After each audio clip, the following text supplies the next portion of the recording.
In the autumn of 732, the quiet fields near Tours transformed into a battleground that would resonate through the eons.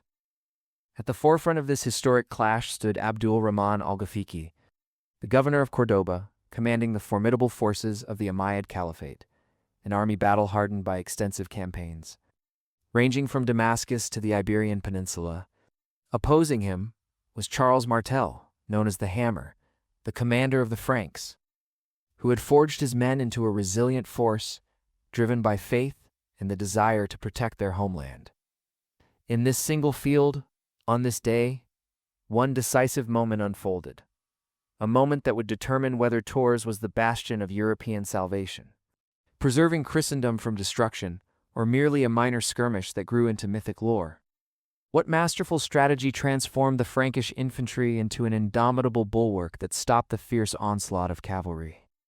And why has this encounter been immortalized as a pivotal point in the destiny of Europe? Welcome back, history enthusiasts, to another episode of Historic Horizons, where we invite you to witness the past come alive.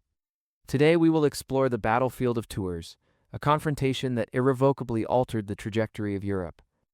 By the early 8th century, the geopolitical landscape of Western Europe had been dramatically reshaped by a century of conquests. The swift Muslim expansion across North Africa and into Iberia had dismantled the remnants of the old Visigothic kingdom. In 711, following the death of King Witiza, Spain descended into civil strife. Rival factions invited Musa ibn Nusayr, the Umayyad governor of the Maghrib, to intervene. Musa dispatched his general Tariq ibn Ziyad, who landed at Gibraltar with a formidable Berber force.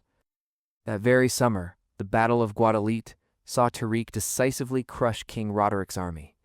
Within a year, the majority of the Iberian Peninsula lay at the feet of the Umayyads. By the time Musa arrived with reinforcements in 712, the conquest was complete. While both Musa and Tariq were eventually recalled to Damascus, their successors solidified Umayyad rule in the region of Al-Andalus and set their sights northward. By 719, Muslim armies had crossed the Pyrenees, seizing Narbonne and establishing Berber settlements in Septimania. From this strategic base, raids penetrated deep into Burgundy and Aquitaine by the 720s.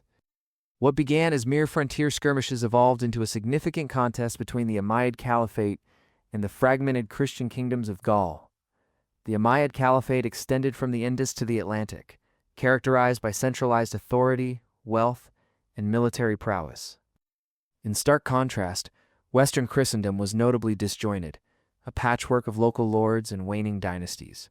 To the Umayyads, making inroads into Gaul represented opportunities for plunder, prestige, and a means to elevate Al-Andalus's status in the eyes of Damascus. For their freshly victorious Berber soldiers, it signified a chance for bounty and recognition. For the Franks, it became a matter of survival.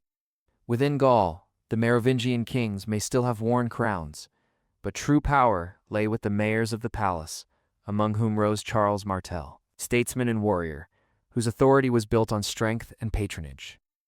His legitimacy hinged on victory, and his army, forged through years of internal strife, became the nucleus of a budding new power. To the south, the Duchy of Aquitaine, under Duke Odo, staunchly maintained its independence, often clashing with Charles. However, the impending Umayyad threat necessitated a precarious alliance.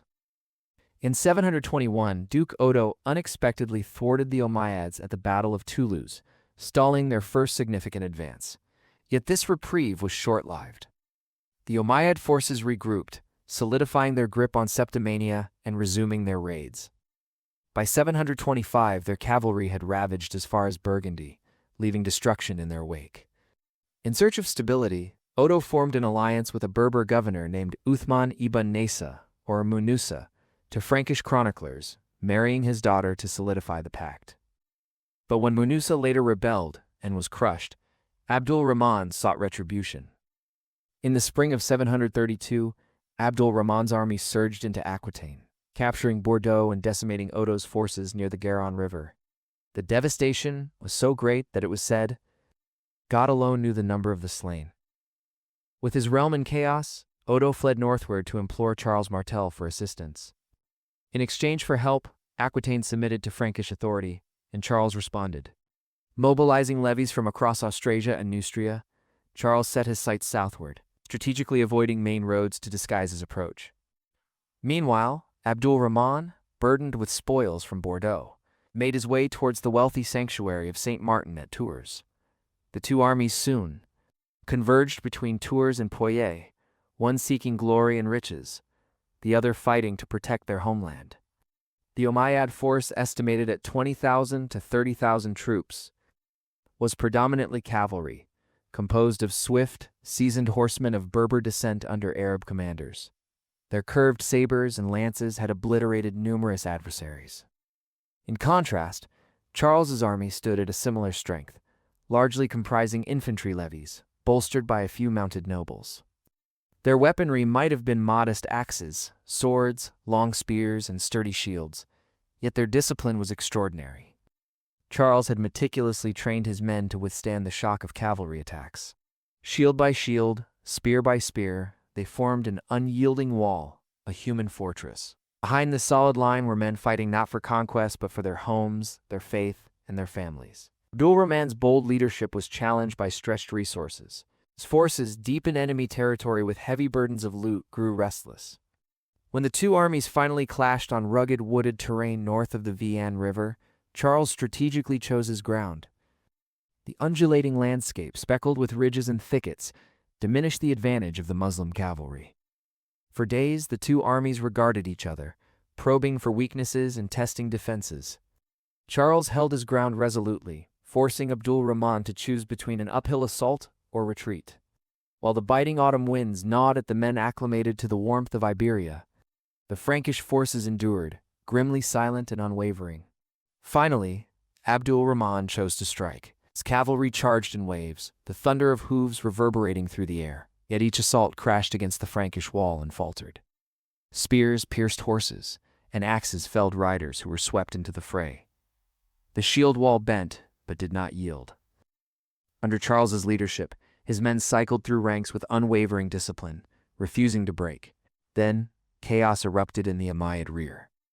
Frankish skirmishers raided the baggage train, and cries of plunder spread like wildfire. Some cavalry units abandoned formation to protect the loot. Amidst this turmoil, Abdul Rahman rode forward, attempting to rally his troops, only to be struck down. His death fractured the chain of command. Arab and Berber soldiers, motivated more by loot than loyalty, lost their sense of unity. Some fled southward, while others stood perplexed as the Frankish line advanced. As darkness fell, Charles maintained control of the field. At dawn, the Umayyad camp lay deserted, its tents and treasures left unguarded. Charles, however, refrained from reckless pursuit. His infantry lacked the agility to chase down mounted foes, and he understood the significance of maintaining order. By securing his position, he attained both victory and the preservation of his army. The Umayyads retreated beyond the Pyrenees, marking the conclusion of their significant incursion into Gaul. Contemporary chroniclers heralded the triumph as miraculous. The Mozarabic chronicle compared the Franks to a glacier, cold, immovable, and unstoppable. Frankish sources lauded Charles as the hammer of the Saracens. Subsequent historians, from Bede to Gibbon, would declare Tours one of the crucial battles of history. Yet, while Tours was not a colossal military engagement, its ramifications were both practical and symbolic. Militarily, the battle halted the Muslim drive northward. The Umayyad Caliphate continued to flourish in Iberia, but the momentum that had propelled its expansion across continents was irrevocably halted. The Pyrenees emerged as a fixed boundary separating Al-Andalus from the Frankish territories. Politically, the victory was a transformative achievement for Charles Martel. It bestowed upon him unparalleled prestige and legitimized his rule over the Franks, positioning him as the defender of Christendom against the advancing tide from the east. This success fortified his dynasty, the Carolingians, and laid the groundwork for his grandson, Charlemagne, to construct an empire that would come to epitomize medieval Europe. For Aquitaine and Duke Odo, the implications were similarly profound. Humiliated and reliant on Charles's protection, Odo's duchy fell under Frankish dominion. The southwestern part of Gaulois, a bastion of independence, soon found itself enmeshed in the rising Carolingian sphere of influence. Spiritually, Tours entered the annals of legend. The shrine of St. Martin, spared from destruction, was viewed as divinely protected. Monks and chroniclers throughout Europe celebrated the battle as a testament to divine favor toward the Franks. In sermons and songs, Tours took on a monumental role, symbolizing the moment when Europe held its ground. For the Christian world, it represented a crucial turning point in self-belief, a demonstration that the armies of Islam could be resisted. That discipline could triumph over speed, and that faith could withstand fervor. In contrast, in the Muslim world, the aftermath of Tours was not regarded as a catastrophic loss. Overshadowed as it was by larger revolts in North Africa and civil unrest in Iberia. Nevertheless, its resonance in Europe grew louder with each passing century. To future generations, it signified the advent of a new order, the moment when a Frankish warlord began to shape the foundations of Christendom. The shield wall at Tours transcended mere military tactics. It became an enduring emblem of resilience. The lesson learned was clear. Terrain, discipline, and unity could withstand even the fiercest cavalry charges. This doctrine would profoundly influence the nature of European warfare for centuries to come.